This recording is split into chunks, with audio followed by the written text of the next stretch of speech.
Hello মিষ্টি বন্ধুরা।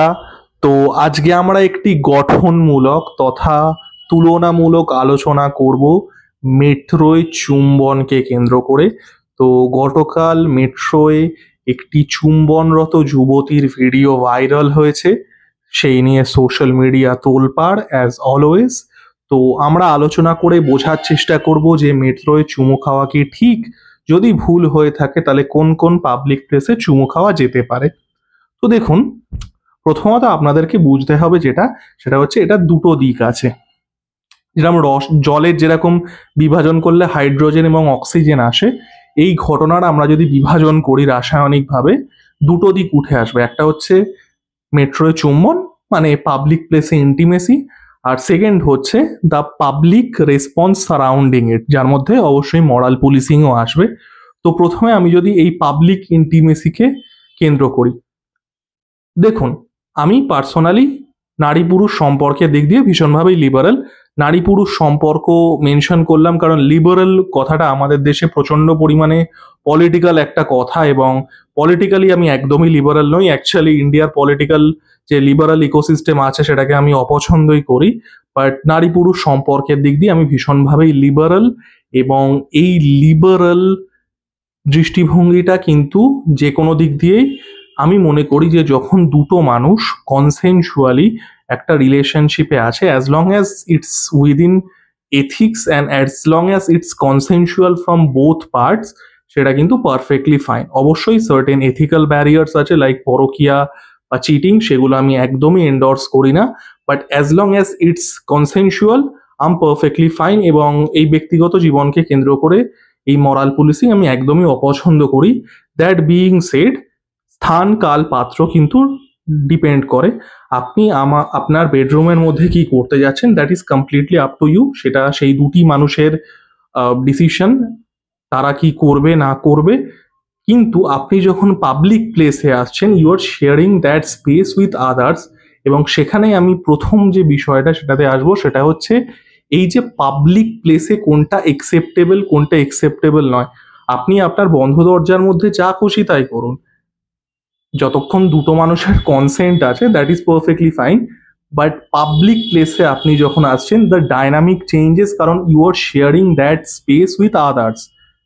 আমরা ব্যক্তিগত জীবনে আমাদের ড্রেসিং সেন্স আলাদা, কিন্তু স্কুলে আমরা প্রত্যেকে একই ইউনিফর্ম পরে যেতাম, কারণ আমরা একটা পাবলিক স্পেসে যাচ্ছি, সেখানে একটা সার্টেন এটিকেট আছে যেটা আমাদের মেনটেন করতে হয়। আমরা লাইব্রেরিতে গেলে আস্তে কথা বলি, ব্যক্তিগত জীবনে আমরা যতই লাউড হই, আমরা কিন্তু লাইব্রেরিতে গেলে, পাবলিক লাইব্রেরিতে গেলে আমরা আস্তে কথা বলি। এটাও ঠিক সেই রকম, আপনি ব্যক্তিগত জীবনে আপনার বেডরুমের মধ্যে যাই করে নিন, এখানে কিন্তু পাবলিক স্পেসে সার্টেন এটিকেট কিন্তু মেনটেন করতে হয়, because you are sharing that space with others. এবার অনেকে আমি দেখলাম, অনেকে তো প্রচন্ড আর কি মানে প্রচুর পোস্ট আসছে, একটা তো খুবই মানে চার্লি চ্যাপলিন লেভেলের একটা হিউমার ঘোরাঘুরি করছে যে ভারতবর্ষের রাস্তায় হিসু করলে অসুবিধা নেই কিন্তু কিসু করলে অসুবিধা, খুবই মানে উঁচু দরের হিউমার। আর একটা জিনিস যেটা আমি চোখে পড়ে সেটা হচ্ছে যে ইউরোপের রাস্তায় চুমু খেলে অসুবিধা নেই, আইফেল টাওয়ারের সামনে চুমু খেলে অসুবিধা নেই, সেটা রোম্যান্টিক হিসেবে গণ্য হয়, কিন্তু ভারতের রাস্তায় চুমু খেলে সেখানে কন্ট্রোভার্সি হয়। দেখুন, এটাই আমার প্রথম বক্তব্য। সেটা হচ্ছে, আমি প্রথমেই বললাম যে পাবলিক স্পেসে কিন্তু we maintain certain etiquettes, because আমরা সেটা অন্যান্য মানুষদের সাথে শেয়ার করি। আপনার বেডরুমে আপনি যা খুশি তাই করতে পারেন, as long as it's consensual and ethical.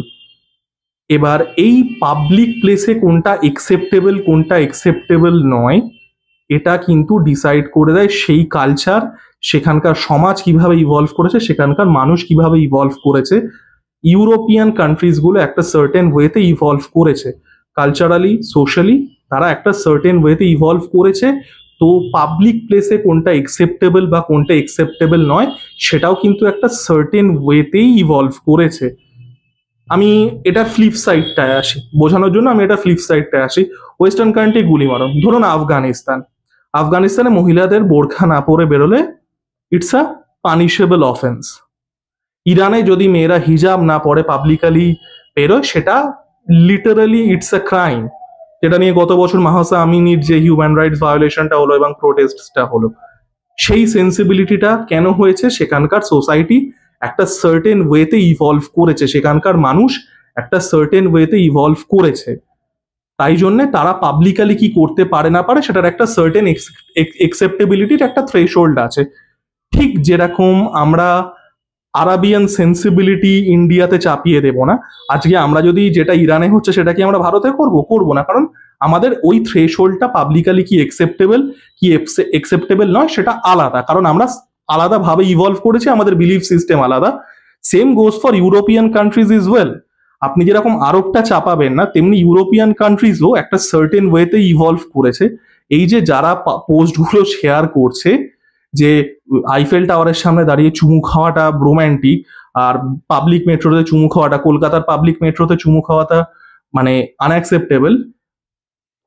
France has evolved in a certain way, সেখানকার কালচার, সেখানকার মানুষ has evolved in a certain way, তাই জন্য সেখানে পাবলিকালি কোনটা একসেপ্টেবল কোনটা একসেপ্টেবল নয়, পাবলিক স্পেস এটিকেট সেটা ডিফারেন্ট। আপনি যেরকম আরবটা চাপাতে পারবেন না এখানে, ঠিক যেরকম আপনি আফগানিস্তানের সেন্সিবিলিটি ইন্ডিয়াতে চাপাবেন না, আপনি কিন্তু ওয়েস্টার্ন কান্ট্রিজের সেন্সিবিলিটিও চাপাতে পারবেন না। এবং এখানে আমি আরো একটা কথা বলি, আমাদের দেশের কিছু মানুষ আছেন, বাঙালিদের মধ্যে তো এই পার্সেন্টেজটা খুবই বেশি, এরা সাদা চামড়া দেখলে না, সাদা চামড়া, নীল চোখ, হেজেল চোখ দেখলে এদের ভেতরের নীল চাষিটা এমন ভাবে জেগে ওঠে।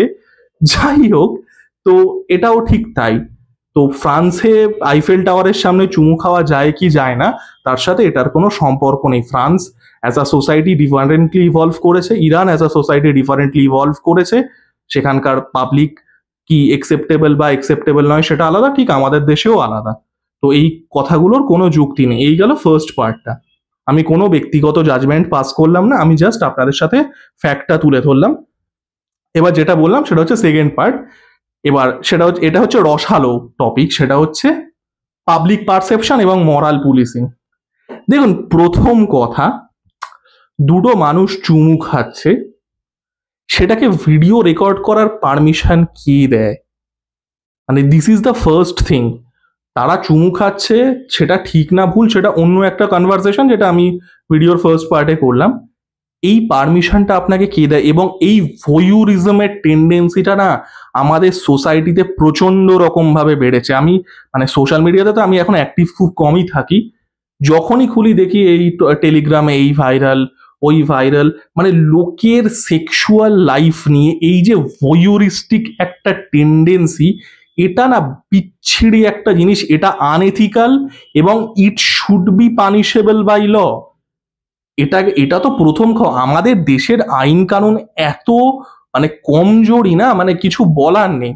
আপনি একটা মানুষের প্রাইভেট লাইফ নিয়ে এত উতলা কেন হবেন? এই এক্সাইটমেন্টটা কেন হবে? যদি আপনাকে দুটো মানুষের সেক্স দেখতে হয়, if you want to see two people having sex, go to porn site.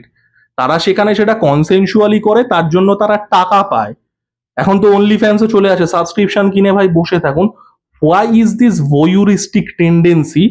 এবং সেকেন্ডলি, মরাল পুলিশিং তখনই অ্যাকসেপ্টেবল হবে যখন if there is a good outcome to it. যদি মরাল পুলিশিং এর থেকে ভালো কিছু বেরোয়, যেরকম আমরা ধরুন মরাল পুলিশিং করে একটা সেফ সোসাইটি তৈরি করতে পারলাম, সেটা কি তৈরি হচ্ছে না? আমরা 3 মাস আগেই দেখলাম যে মানে ওমেন সিকিউরিটি কতটা ফ্র্যাজাইল আমাদের দেশে, যেখানে আরজি করের মতো জায়গায় যে ঘটনাটা ঘটেছে, আমি ঘটনার মধ্যে আর ডিটেলসে যাচ্ছি না। মানে আমরা দেখতেই পাচ্ছি যে ওমেন সিকিউরিটি কতটা ফ্র্যাজাইল, সেখানে এই মরাল পুলিশিংটা আসে কোথা থেকে? আপনি একটা স্কুল প্রচন্ড স্ট্রিক্ট হলো, প্রচন্ড স্ট্রিক্ট, সেখানে যদি পড়াশোনাটা ভালো হয় তাহলে এই স্ট্রিক্টনেসটা মানা যায়, যে টিচার ঘাড় ঘোরাতে দিচ্ছে না কিন্তু পড়াশোনা খুব ভালো হচ্ছে। স্ট্রিক্টনেসটা থেকে যদি পড়াশোনা না হয় সেটার কোনো ভ্যালু আছে? এটাও তাই, মরাল পুলিশিংটা যদি একটা সেফ সোসাইটি তৈরি করতো specially for women, then it would have been acceptable kind of. আমি ব্যক্তিগতভাবে সেটা সমর্থন করি না, but at some level there should have been some acceptability. সেটা তো তৈরি হচ্ছে না। আর দ্বিতীয় কথা, এই যে যারা মরাল পুলিশ করে, বিশেষ করে একটা মিডিল এজ সম্প্রদায়ের মেল, তারাই কিন্তু বেশিরভাগ ক্ষেত্রে পারপিট্রেটার। এটা আমি বলছি না, এটা আমার বান্ধবীরা, আমার বেশিরভাগ ক্ষেত্রে আমার ছোট থেকে বান্ধবীর সংখ্যাই অনেক বেশি, এটা আমি সব থেকে বেশি দেখেছি। The perpetrators are often this middle aged men, যারা এই মরাল পুলিশিংটার ধারক এবং বাহক হিসেবে নিজেদেরকে প্রতিপন্ন করার চেষ্টা করেন। মানে ওই রক্ষকই ভক্ষক বলে না, এটা কাইন্ড অফ তাই। এরা একটা সার্টেন ওয়েতে, মানে এরা একটা সার্টেন ওয়েতে নিজেদের একটা কি বলবো, নিজেদের একটা ঘিসা পিটা সেন্সিবিলিটি তোমার ওপরে চাপানোর চেষ্টা করবে, এবং এরাই কিন্তু মানে মেয়েদেরকে ইনঅ্যাপ্রোপ্রিয়েটলি টাচ করবে। তো এটা মানে যেটা বললাম, মানে এই মরাল পুলিশিংটার এবং মানে প্রথমত তো কোনো মানে হয় না, এবং দ্বিতীয়ত যেসব মহিলারা এই ভিডিওটা দেখবেন তারা কনফার্ম করতে পারেন অনেক ক্ষেত্রেই দিস পিপল যারা এই মরাল পুলিশিং এর ধারক এবং বাহক হিসেবে নিজেদেরকে প্রতিপন্ন করার চেষ্টা করে, তারাই অনেক ক্ষেত্রে গিয়ে অফেন্ডার হয় ইনঅ্যাপ্রোপ্রিয়েটলি টাচ ওম্যান। তো এই জিনিসটা, এবং সেকেন্ডলি আমাদের সোসাইটিতে এত পরিমাণে সমস্যা আছে, এই সিলেক্টিভ আউটরেজটা কেন? আপনি ওমেন সিকিউরিটি নিয়ে কিছু বলছেন না, আপনি দেশে পলিটিক্যাল করাপশন নিয়ে কিছু বলছেন না, আপনার দেশে এত রকমের স্ক্যাম, এই ওই সেই violence against women, political violence, আপনি চুপ করে থাকছেন। দুটো মানুষ চুমু খাচ্ছে, আবারও সেই চুমু খাওয়াটা এথিক্যাল কি আনএথিক্যাল সেটা অন্য আলোচনা, সেটা আমি ভিডিওর ফার্স্ট পার্টে করেছি। Why is this outrage? যদি আপনি অন্য কোনো বিষয়ে আউটরেজ দেখাতে না পারেন, why is this outrage soft target বলে, নরম মাটি বলে? মানে এটা আমি বুঝি না। এটা আমি এই আলোচনাটা আমি করেছিলাম এই যখন আরজিকর ঘটনা হয়েছিল, আমি টলিউডের সেলিব্রিটিদের নিয়ে এই আলোচনা এরকম দুটো তিনটে রোস্ট ভিডিও বানিয়েছিলাম, তখন আমি এই সিলেক্টিভ আউটরেজের কথাটা বলেছিলাম। কেন হবে ভাই? সোসাইটিতে তোমার যদি প্রতিবাদ করতেই হয়, তুমি যদি এতই নৈতিকতার ধারক বাহক হয়ে থাকো, তাহলে সোসাইটির প্রত্যেকটা যেসব ফ্লজ হচ্ছে তুমি প্রতিবাদ করো আন্ডার দ্য সান। তুমি অন্যগুলোতে চুপ করে থাকবে, আর স্পেসিফিক একটা জায়গাতে মানে বিশাল সরব হয়ে উঠবে, নৈতিকতার সব রুচি বিভিন্ন জিনিসের ধারক বাহক হয়ে উঠবে, এটা তো বস চলে না। আর তার থেকেও বড় কথা, এই মরাল পুলিশিং আমি কাইন্ড অফ অ্যাকসেপ্ট করে নিতাম যদি এটা একটা বেটার সোসাইটি বানাতো। বেটার সোসাইটি কি তৈরি হচ্ছে? Is it safe for women? না। Is it safe for anybody? Very honestly আমরা যে সোসাইটিতে বাস করছি সেখানে কেউই কি safe? Even men are expose to exploitation, আমরা রিসেন্ট নিউজেই দেখতে পাচ্ছি, তাই না?